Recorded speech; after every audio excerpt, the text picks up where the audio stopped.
I went out early, I think it was about 7 o'clock, and I saw Robbie sitting on the side of our house. He said that his father had kicked him out, that his parents had been long divorced, and didn't have a place to stay.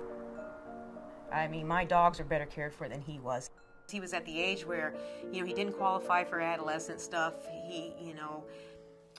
There was no help for him. They're not really old enough to take care of themselves. If their parents, are frustrated enough that, they can't deal with them anymore, they kick them out, where do people like that go?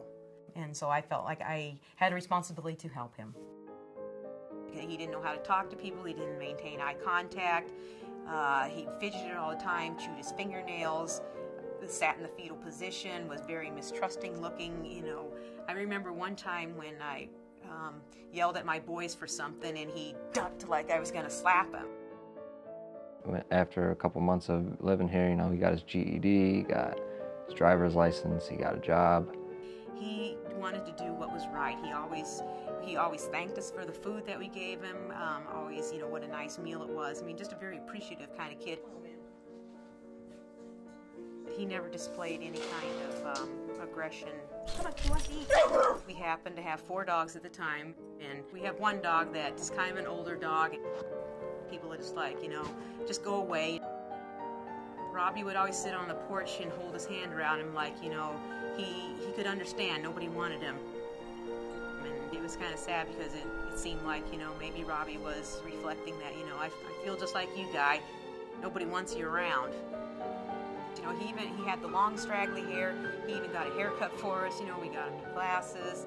He just really wanted to, fit in and have us be proud of him. He got a raise from McDonald's, a 15-cent raise, and he couldn't wait to jump out. I got a raise, just like a little kid that, struck gold or something. He was just so happy with himself. It was just touching, really. It was around Thanksgiving time. He had run into his real mom at the grocery store. And we thought we had the perfect Thanksgiving story. Here the boy gets reunited with his mom. But that lasted, only a day. So he was again homeless, but he was too embarrassed to come back to our house. And we found out Robbie was living in a car again. I talked to him on Monday, and he said that he had lost his job. That was the last time I talked to him. He felt like he never really was anything, and in the note that he wrote, it said that all my life I've been a piece of crap, and now I'll be famous, because he just felt like nobody knew he was around. No matter what he did, even when he was doing good, people treated him like crap.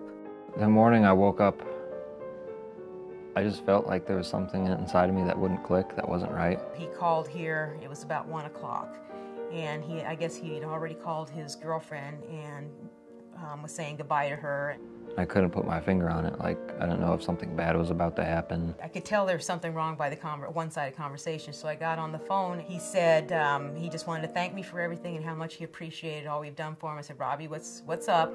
I had just had to get out of school. And I said, where are you? And he goes, I'm nowhere. Come home, watching TV. There's Westroads on the news. I know everyone will remember me as some sort of monster, but please understand that I just don't want to be a burden on the ones that I care for my entire life. I'm so sorry for what I've done to you and put you through. Just think about how much better you are off without me to support. I've been a piece of shit my entire life. It seems this is my only option. I just want to take a few pieces of shit with me. I don't want anyone to miss me. Just think, though, I'm gonna be famous.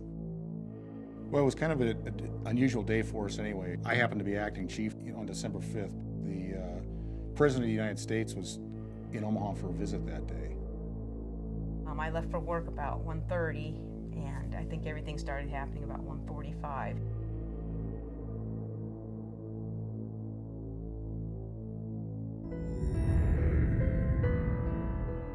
An AK-47 hidden beneath his sweatshirt.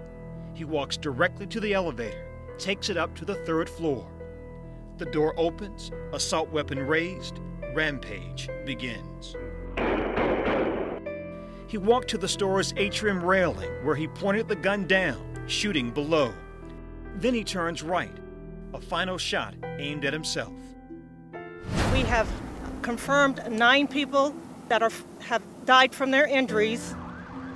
He still had half a clip left, and if he was dead set on killing people, he would have wasted the rest of that clip. There's a difference between video games and actual life.